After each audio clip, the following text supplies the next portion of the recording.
you spell that? V as in boy, E as in Edward, N as in Nancy, Y as in yellow, A as in apple, M as in Mary, I as in igloo, N as in Nancy. D as in boy, E as in Edward, N as in Nancy, hyphen, M as in Mary, I as in igloo, C as in cat, H as in hotel, A as in apple, E as in Edward, I as in igloo, L as in Very woods. long name. Eliyahu, I left out. That's E as fine. in Edward, L as in Lucy, I as in igloo, Y as in yellow, A as in apple, H as in Harry, U as in useless. Ooh. Can you tell us what your relationship was to the victim in this case? The victim was my daughter, Hannah Nicole, driver Ben Michael. Fine. And Mr. Benjamin, I want you to, or Mr. Ben Michael, I want you to tell the judge about what Hannah was like in life. 645 days ago, I had the most beautiful living daughter on Monday, the 5th of December, 2020.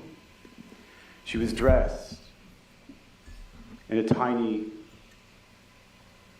prescient little pea coat that was also colored pea, curry yellow.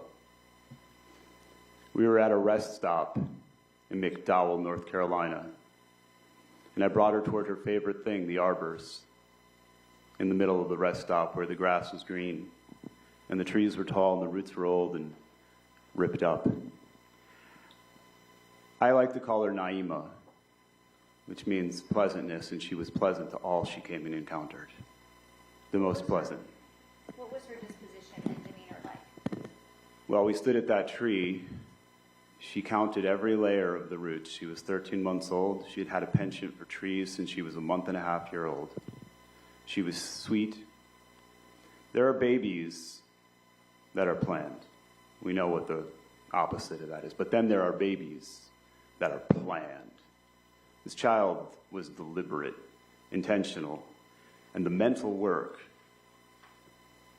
of 2.5+ years prior to her 9.5 months in utero and her entrance into this world.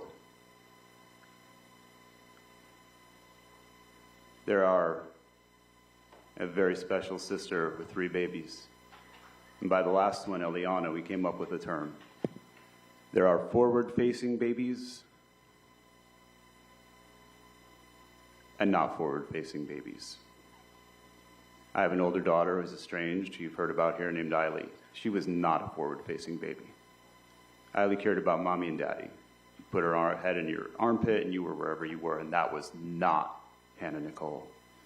Hannah Nicole was a forward-facing baby, meaning when you carried the baby, she needed to see everybody and smile at them, everybody in the room, as if she almost had an innate nature of knowing that she had very limited time. She had to see everything, and she'd get really, she'd let you know that she needed to be turned around if you were not holding her face forward-facing babies. My sister's little Eliana was like that. I learned to hold her that way. She wanted to be taken around. She wanted to count everything. And she was looking at those roots that day in her little coat, and she had her little curls that came over her hair. And that's my last really strong, close memory of holding my daughter, playing in those roots of those trees. Her disposition was just the sweetest baby. And I'm not saying that as biased dad. I've been around a lot of children. She was different. It's like she was hosting everybody she met. We would run. I wanted to bring the little Legos. We would run. We would play. By the time she was 13 months old, she had a real thing for little cars. We'd chase them around the room together. I'd crawl with her. Beautiful. She was really weird looking. And some babies have this and some babies don't. Between like 4 months and 7 months, they're like growing. Some things are growing too fast. Some things are growing too slow. But by 13 months old, she was so beautiful. Did you provide photographs that you'd like to I would like to, please. Yes, Katie. see of Hannah? Please. Your Honor, Please, the court. I'm going to publish the photographs that. This is me and Hannah together. And approximately how long prior to her death was this photo About a few months. This is at a really beautiful, inexpensive hotel room in Clinton, Connecticut, and they have massive floor space for a hotel room like this. And we were chasing those little cars around all day, these little rev-up cars. So this would be the second week of August of 2020 when we were down with my family, as will be depicted more clearly in better photos coming.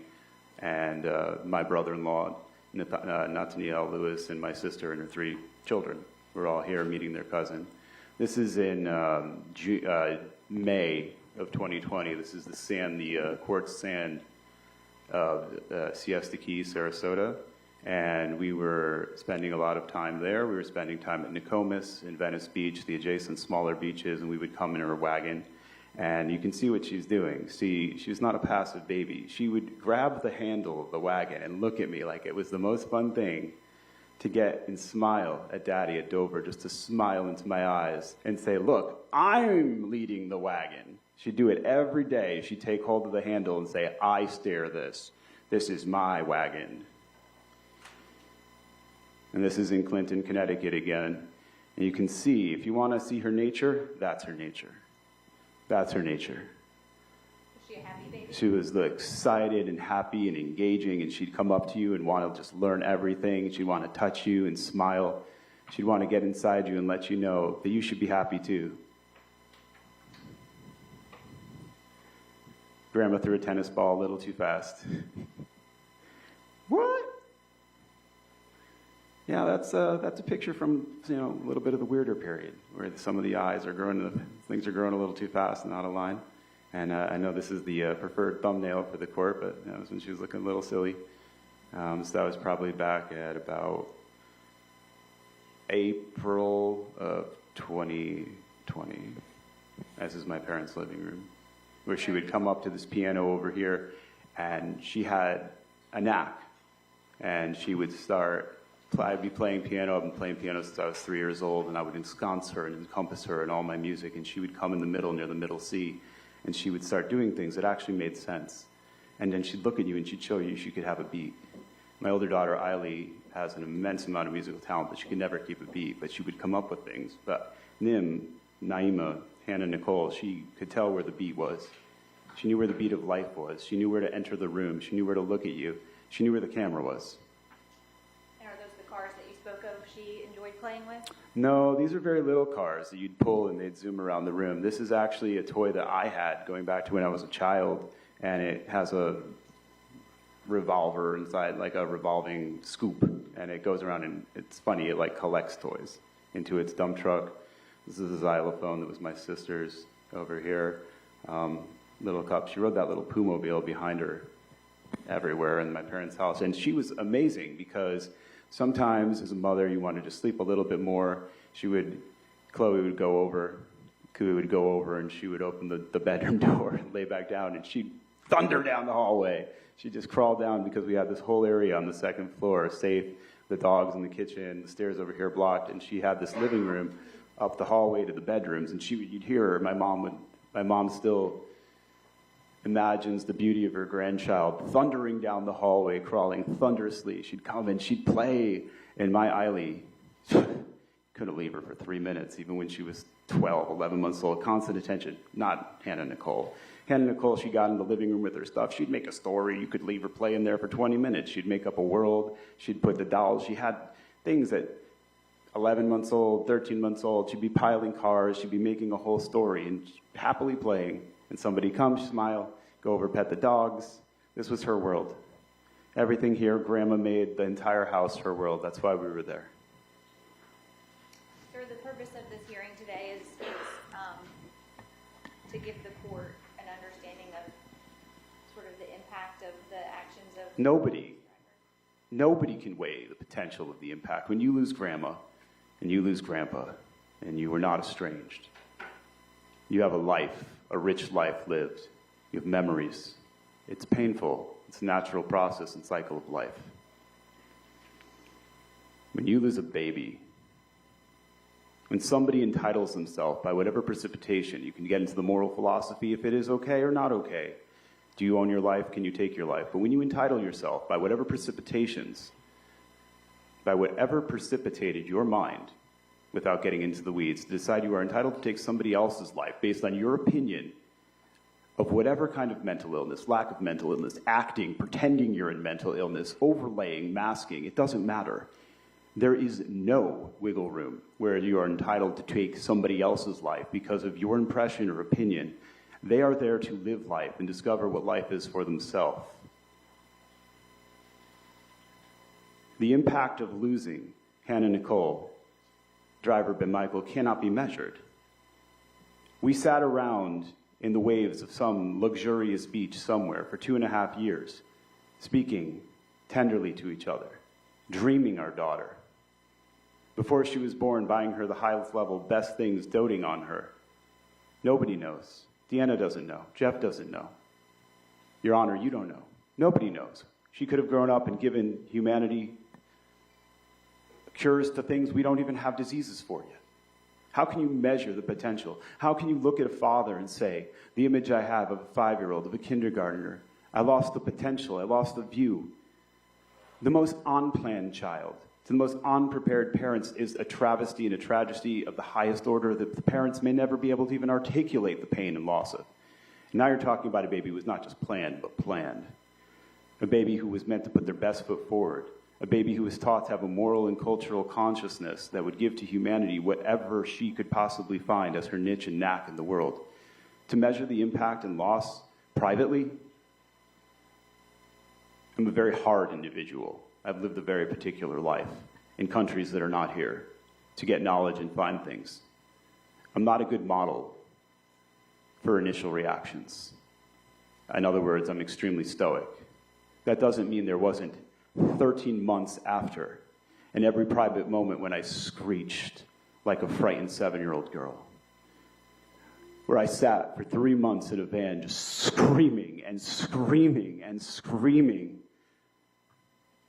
that this woman believed that she was entitled to take my daughter's life out of this world because she stopped believing in having a moral consciousness and the duty to help humanity, because she believed the girls who were with us, not that she didn't believe in polygyny, she didn't believe in the girls who were with us. She believed they were reprobate, second class. She believed she put in more energy and people did not reciprocate to her, and she quit around June 3rd, 2020, and planned Hannah's death because she planned to exit the world and take her daughter with her.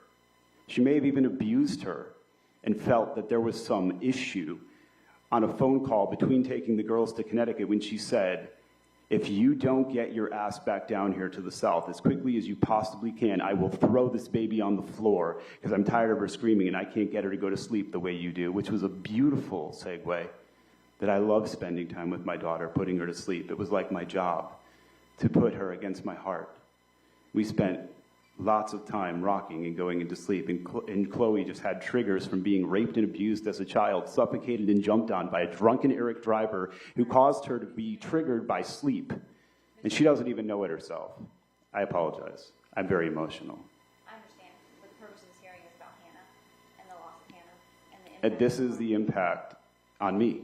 Can you tell the court whether you have any feelings with regard to punishment or sentence? Nothing that actually happened to her would ever change her. I don't know that no sentence, maximum sentence, could ever get through to her in a way that she won't build a new identity, a new mask, change who she is, manipulate the next party. Chloe Alexis Driver wasn't a victim. She had the most power in our group. It was called her fits. I don't know what kind of a sentence would help her. I mean, the inclination to say death penalty, maximum. She believed she could take the life of a baby out of this world, a baby, any baby, and this beautiful baby who had this much potential to help the world, an impact that can't be weighed. Nearly unlimited potential.